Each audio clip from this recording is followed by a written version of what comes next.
ये आवाज इस बार अमेरिका से उठी है। आवाज उठाई है एक मुस्लिम छात्रा ने।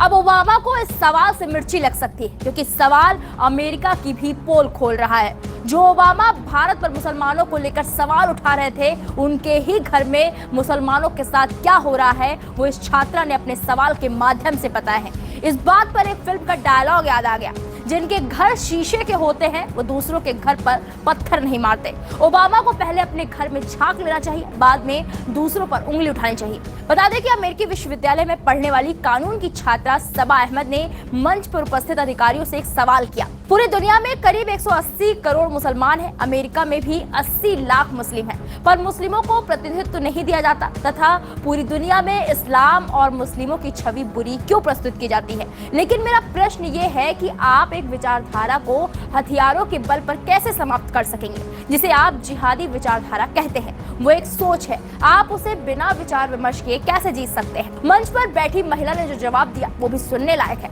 आइए दिखाते हैं कि उस महिला ने क्या जवाब दिया। बहुत अच्छा सवाल, मुझे खुशी है तुमने इसे पूछा और हमें इसका उत्तर देने का अवसर दिया। कितनी विचित्र बात है कि हम तो यहाँ बेनगाजी यानी कि इराक में हमारे सैनिकों के मारे जाने पर चर्चा प्रारंभ करने के लिए एकत्र हुए हैं, और यहाँ एक भी व्यक्ति ने ये नहीं कहा कि हम मुस्लिमों या इस्लाम के खिलाफ हैं। हम यहाँ ये चर्चा करने आए हैं कि कैसे 4 अमेरिकियों की नृशंस हत्या की गई और हमारी सरकार क्या कर रही है। हम यहाँ मुस्लिमों की आलोचना के लिए नहीं आए थे।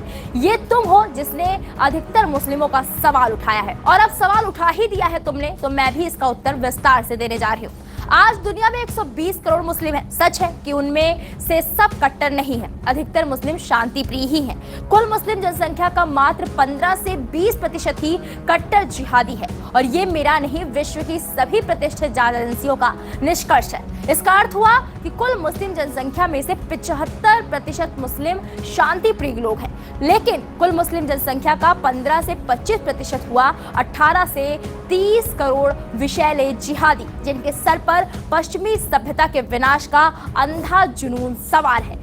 ये संख्या लगभग अमेरिका की कुल जनसंख्या के बराबर है, तो हमें उनमें से 15 से 20% कट्टर जिहादियों के बारे में चिंतित क्यों होना चाहिए? क्योंकि यही हिंसक कट्टर लोग हत्याएं करते हैं, लोगों के सर काटते हैं। तुम मानव इतिहास का कोई भी पन्ना उठाकर देख लो, ये सच है। अधिकतर जर्मन शांति प्रिय लोग थे, फिर भी हिंसक कट्टर नाजियों के कारण 6 करोड़ मनुष्य मारे गए। नाजियों के यातना शिविरों में 1.4 करोड़ लोग मार डाले गए, जिनमें से 60 लाख यहूदी थे। अधिकतर शांति प्रिय लोग क्या कर पाए? कुछ भी नहीं। उसी तरह अधिकतर रूसी शांति प्रिय लोग थे, लेकिन कट्टर वामपंथी रूसियों ने बर्बरता पूर्वक 2 करोड़ लोगों को मार डाला। अधिकतर शांति प्रिय लोग क्या कर पाए? कुछ भी नहीं।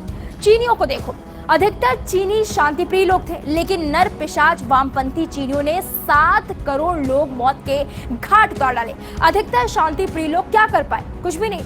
ठीक उसी तरह द्वितीय विश्व युद्ध से पहले अधिकतर जापानी शांति प्रिय लोग थे, लेकिन कट्टर जापानी सैनिकों की बंदूकों की नुकीली संगीनों ने दक्षिण पूर्व एशिया में 1.2 करोड़ लोगों के जिस्म काट डाले। अधिकतर शांति प्रिय लोग क्या कर पाए? कुछ भी नहीं। 11 सितंबर 2001 को अमेरिका में 23 लाख अरब मुस्लिम मौजूद थे, जिनमें से अधिकतर शांति प्रिय ही थे। सिर्फ 19 विषैले जिहादियों ने हवाई जहाजों का अपहरण कर वर्ल्ड ट्रेड सेंटर और पेंटागन पर हमला किया और 3000 अमेरिकियों को मौत के घाट उतारकर अमेरिका को उसके घुटनों पर ला दिया।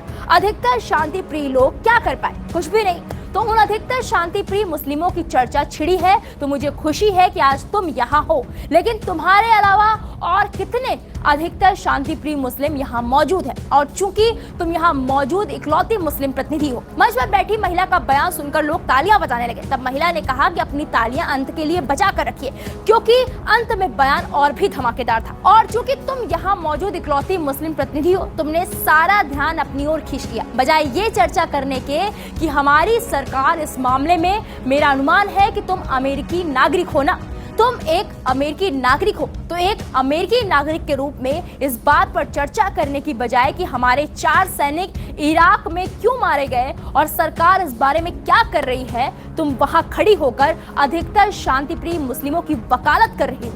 काश तुम ऐसे 10 शांतिप्रिय मुस्लिम अपने साथ लेकर आती और सरकार को जिम्मेदार बनाने पर चर्चा करती। समय आ चुका है कि हम आत्मघाती और मनोरोगी धर्मनिरपेक्षता तथा आदर्शवाद को उठाएं और उसी कचरे के डब्बे में फेंक दें जिसके ये लायक है। इस महिला ने मुस्लिमों को लेकर जो धमाकेदार बयान दिया है उस पर आपकी क्या राय, हमें कमेंट बॉक्स में जाकर जरूर